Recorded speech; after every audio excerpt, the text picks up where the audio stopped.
大家好，又係李師奶啦。今日咧，我要同大家咧介紹呢個日本100円好物分享啦。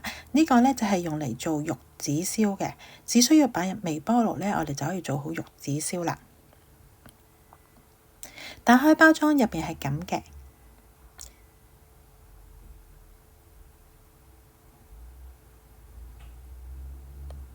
我哋咧只需要打入1個雞蛋。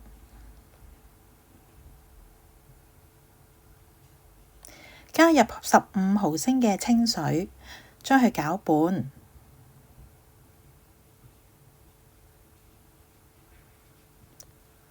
好啦，攪拌完之後呢，就將佢擺入微波爐500瓦40秒2次，咁呢就會做到玉子燒啦。多謝大家收睇。